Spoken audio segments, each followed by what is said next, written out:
Well, hello, everybody. Welcome to the Please Subscribe Show. I'm Cole, and I'm Linda.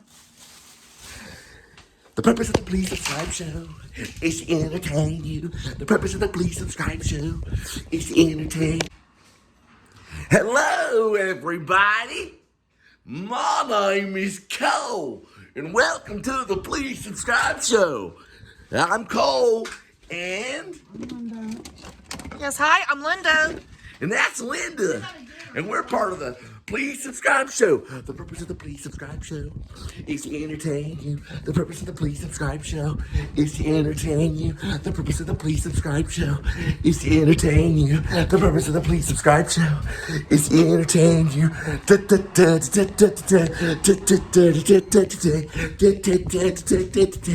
Well, gonna go into my closet. Whoop, the light turned on.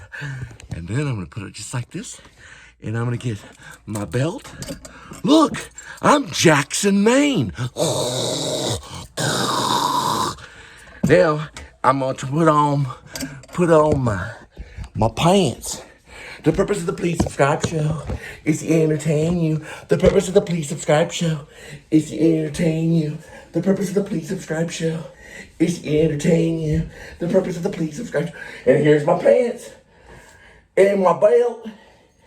And I'm first gonna put on my pants. Here we go. I think I wore the same shirt as last time. The purpose of the Please Subscribe Show is to entertain you. The purpose of the Please Subscribe Show is to entertain you. The purpose of the Please Subscribe Show is to entertain you. Now, we're gonna get ready.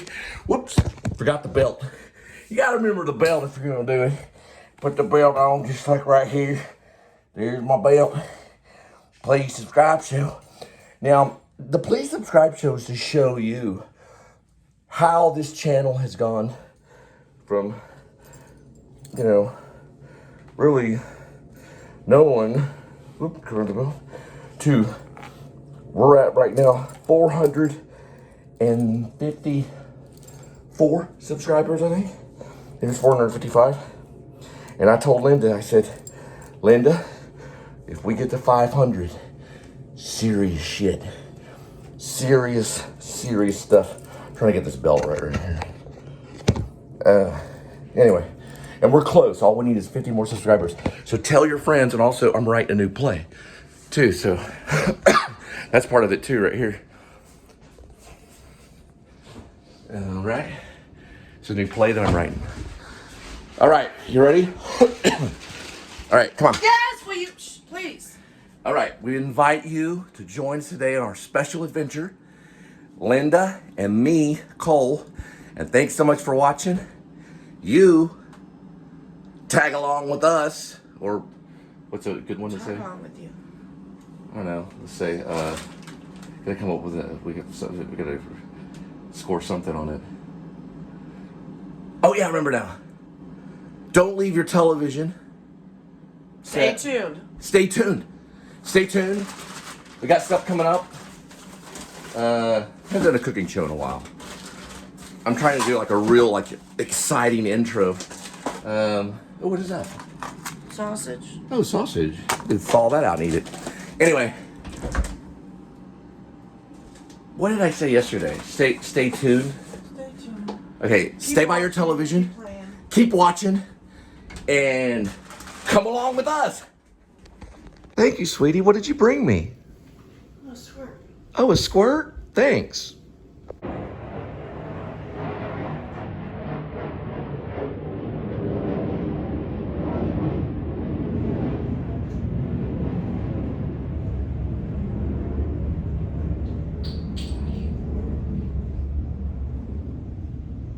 Burn the gas.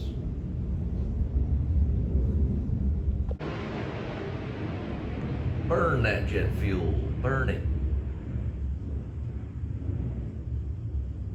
Burn it.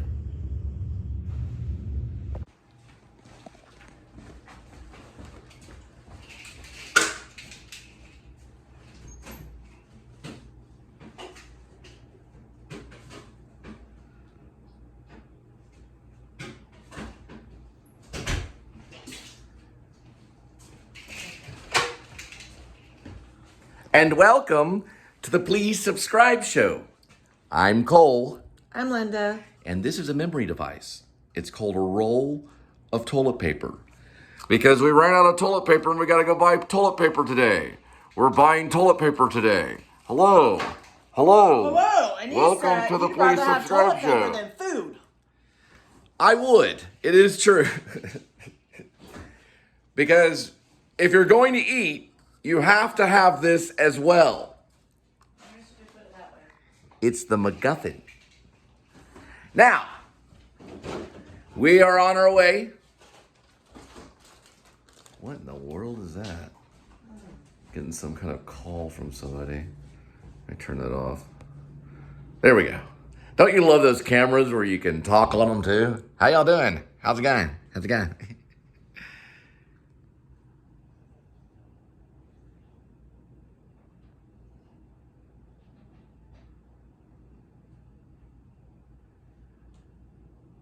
Hey, I gotta go for real, so I fall off too much.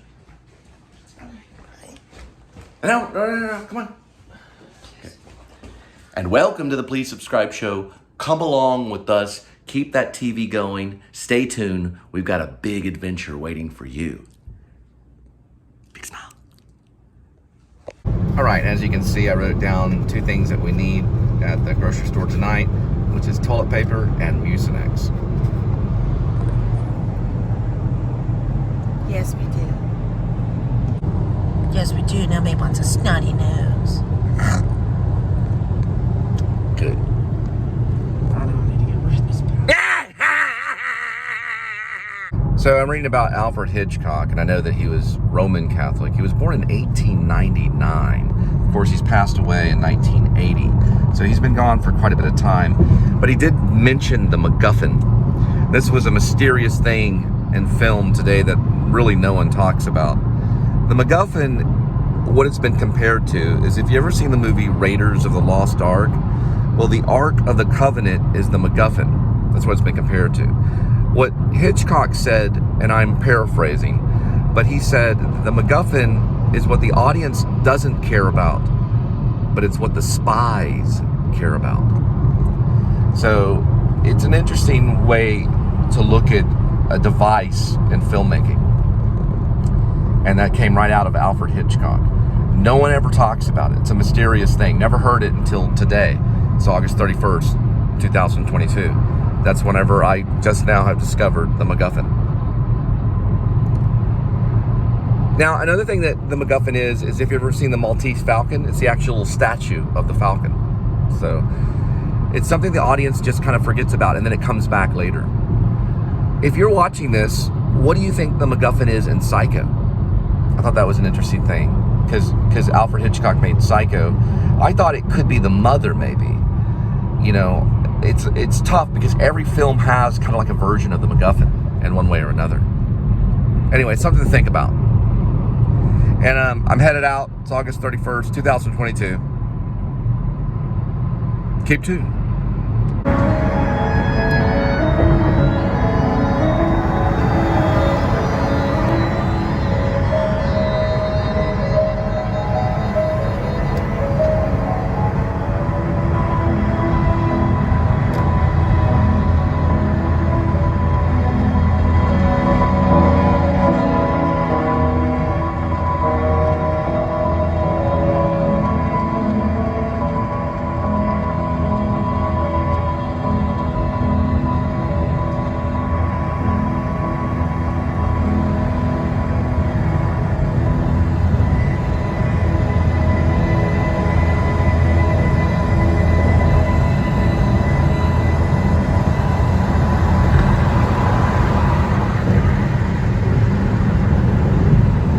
Pianist Monique Os with the National Orchestra of France.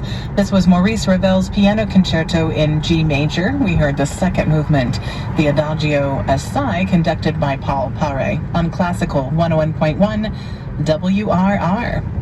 I'm Nikki Valonis with the home stretch. I hope you're having a wonderful afternoon. We're about halfway through the week, and we have one more piece in our commercial-free hour. This is the Academy of St. Martin in the Fields under the direction of Sir Neville Mariner with Mozart's Symphony No. 30 in D major.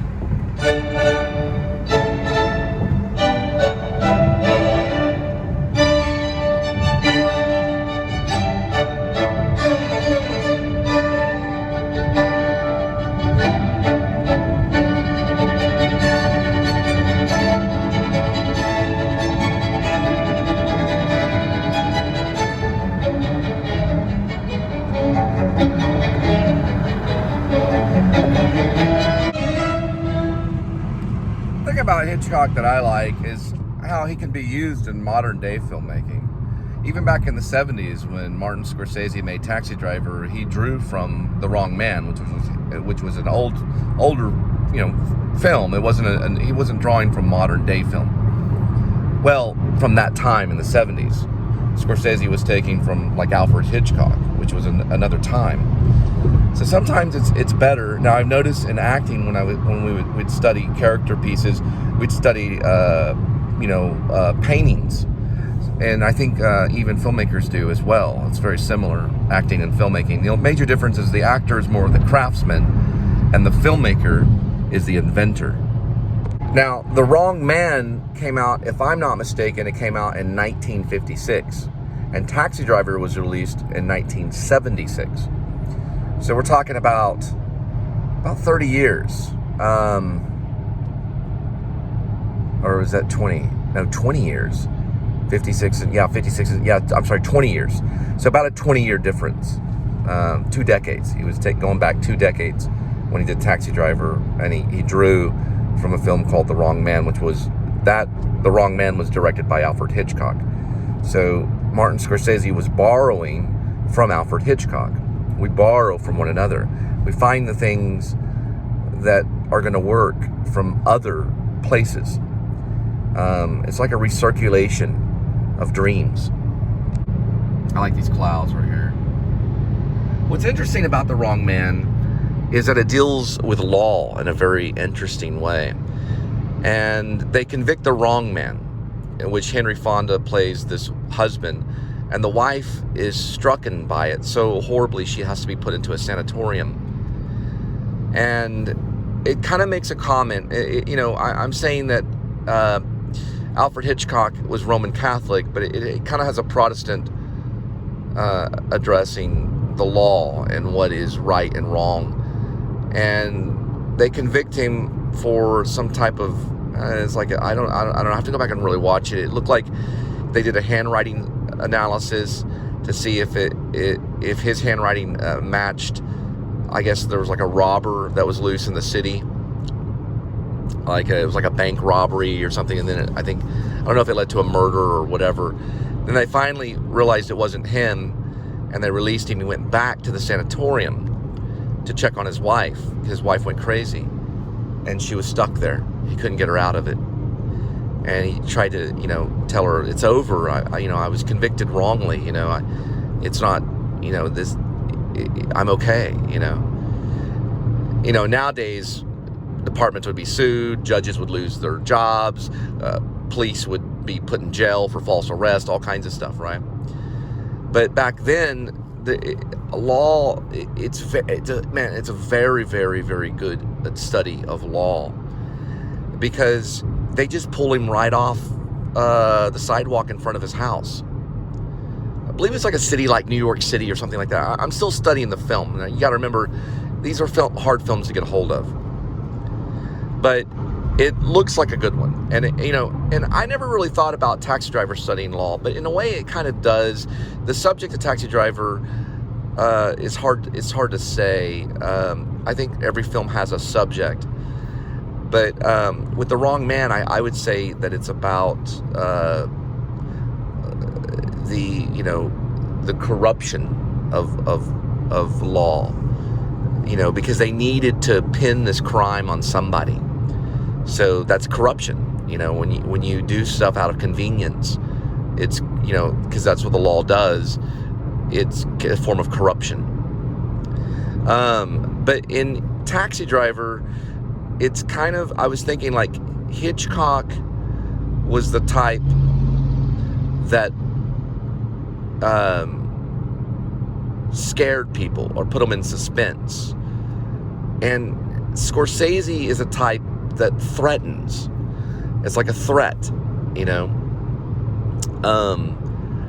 And this is a man that took the law in his own hands to, you know, prove a point or to free the innocent, which was Iris. So there's a difference between the two filmmakers. Like I said, Hitchcock was the type to put you in suspense, or he could scare you and put you in suspense. Not Hitchcock himself. Hitchcock himself was mysterious, but his movies were suspenseful. It kind of goes in the same pattern with Scorsese, but he kind of threatens. The characters sometimes are a threat. That's how real they are.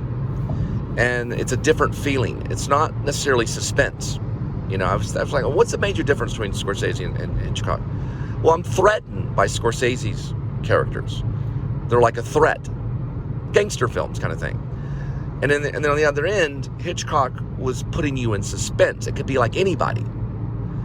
So generally speaking, Hitchcock affected the mass audience in a very important way. He wasn't just talking about a sect of people. He was talking about everyone. And I think Scorsese sometimes talks about a sect of people, a group or a gang, right? The myth of that, or maybe the truth of it, maybe both at the same time. They're both different, you know. They're not the same filmmaker at all. Oh, there's Silver Alert right here. It's coming out of, I couldn't find out what city it was coming out of.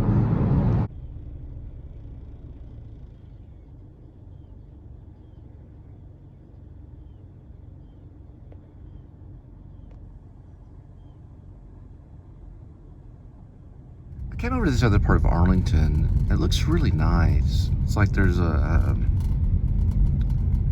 couple of cool looking houses, like maybe from the 70s and stuff. I like this one part of the house right here that has like a balcony. And look at this though. You don't see houses like this anymore. Not even in California. This is really nice. This is Texas right here. Arlington. A little cul-de-sac here. It's right off a road called Sunrise and Timberland.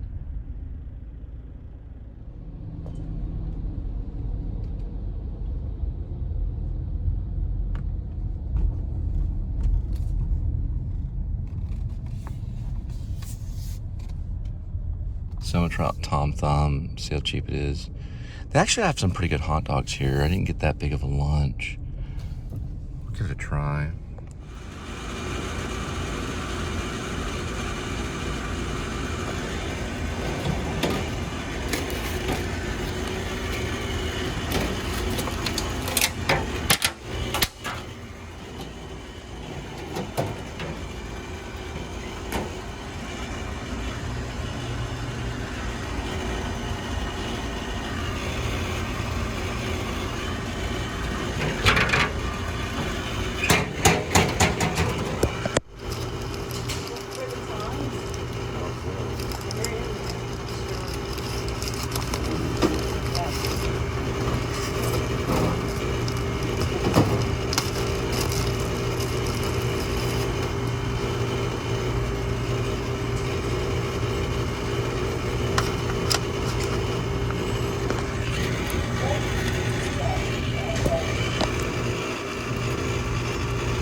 Get me, keep it.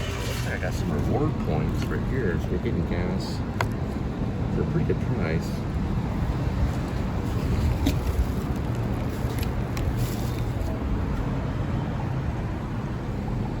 And while I was at it, got one of these really delicious hot dogs. All right, well, gas being so cheap at $3.15 saved me quite a bit of money. So I was able to get a hot dog. And I was thinking just last night, I was watching some of the footage and I thought, how am I gonna actually show the hot dog going into my mouth? And how you do it is at an angle. Because if you hold it up this way, you don't see the hot dog. So you hold it down this way. So when you're talking or whatever, I just think it was like an acting thing. So you hold it down here.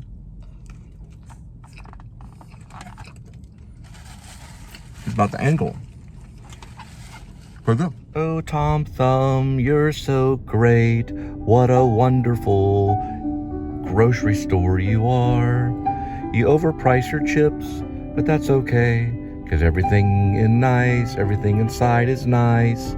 Tom Thumb, you're great. Yay, no mistakes.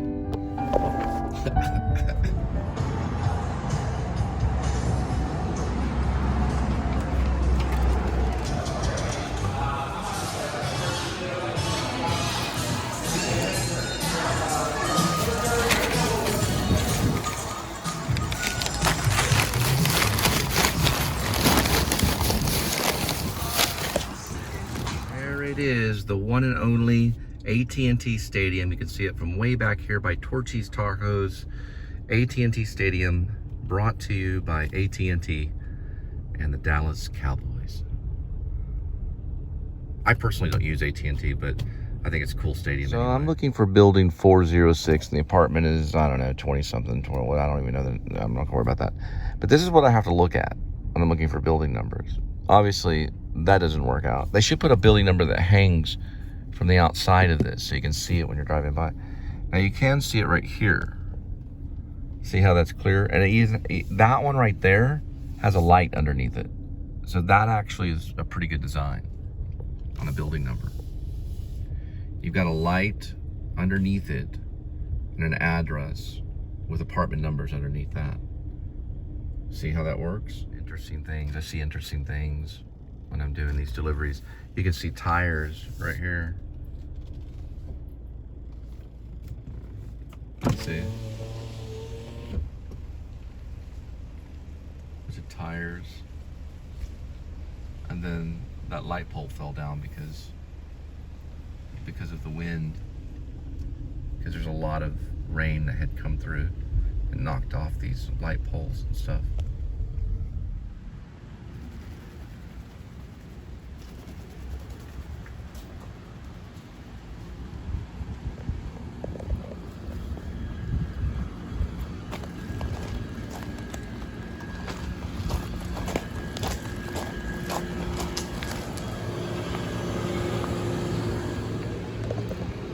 Oh, that's a cool little mill thing they have here.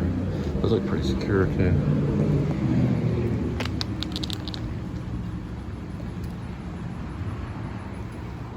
Those are pretty outdated.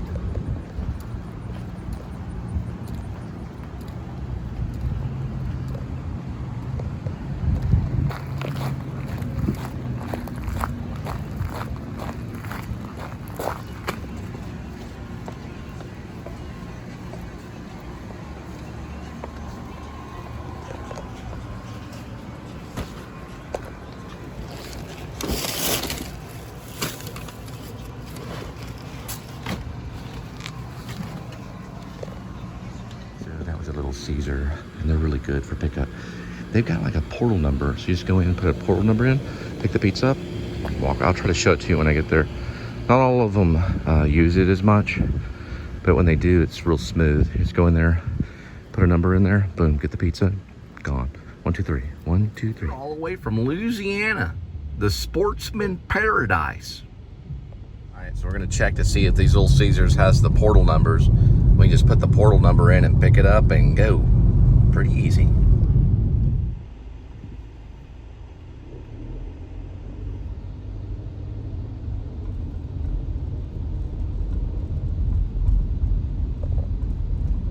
All right, you can see a building that they're working on right before Globe Life. You see it?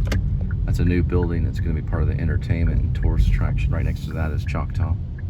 Brave squirrel there, going after some kind of plastic piece thing.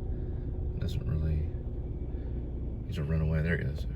Looks like there's a little bit of weather on its way. A little bit of rain probably coming pretty soon.